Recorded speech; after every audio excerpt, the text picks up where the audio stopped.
Good morning, happy Monday, and welcome to the Monday Morning Pep Talk. In this week's installment, we're going to dig into I can't be my authentic self at work. I have heard this a lot over the years, and to start, I'm going to actually talk about a client who experienced this in back-to-back workplaces. In the first workplace, they actually were seeing leadership mistreat other people, and they did not kind of have the courage to stand up for them because they were afraid of getting fired. And they only kind of had this reflection after they left, and they said, I don't want to be in that situation again. I want to advocate for others and stand up when I see this happening. Then in their next workplace, they were actually the one being mistreated. It was a poor work environment, and they were being discouraged from providing feedback not only on the environment, but also on how they could do their work better and more efficiently. So these are just two examples of how this can show up, but let's dig into the problems here. In these circumstances, we usually compromise our true selves for one of two reasons.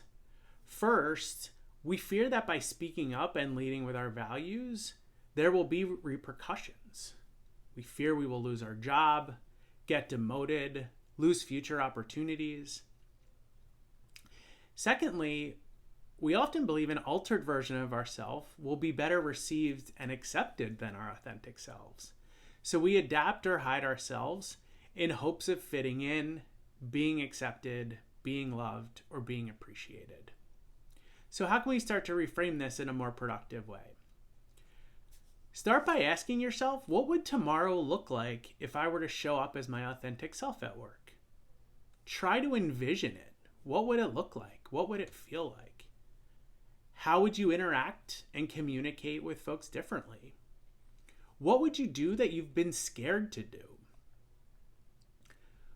Who would you have candid conversations with about boundaries and concerns that you've been putting off? How would you advocate for yourself and others? Now, once you've had a chance to do that, I want you to ask yourself, what do you give up if you don't show up as your authentic self? Will you lose out on relationships with more value-aligned people? Will you miss out on the opportunity to be part of a team or a community that supports you just the way you are? And will you let that environment continue to adversely impact your happiness, both at work and at home? So I think it's very important to envision what being your authentic self could look like, and also exploring these things you put at risk by not being that authentic self. So let's close the loop with the client that was struggling with this. Since then, they've changed jobs again, and they've found a place that really allows them to be their true self. They're encouraged to speak their mind.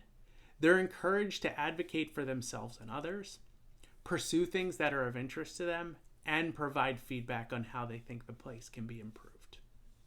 That person is no longer trying to be someone else.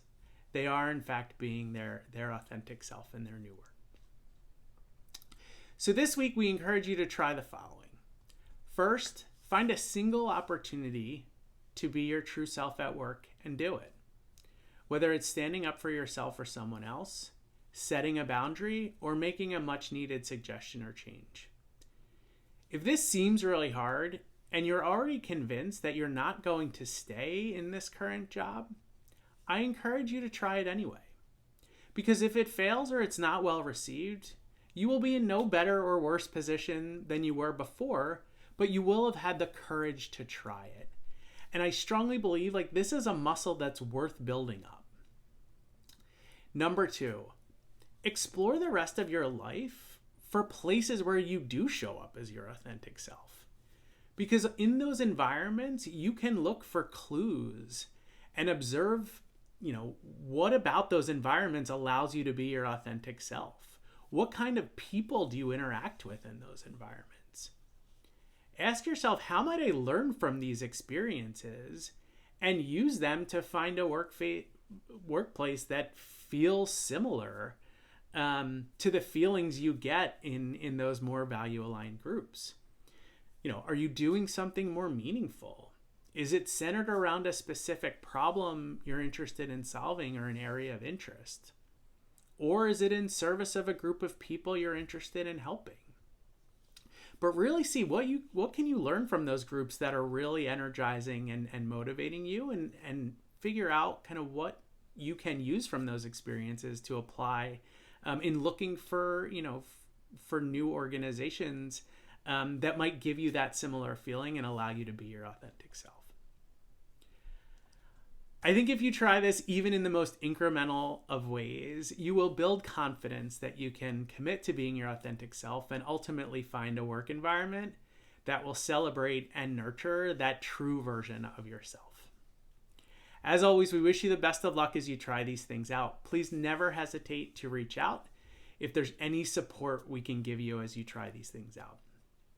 As always, we're grateful for your time and attention. We love you, we believe in you, and we are here for you.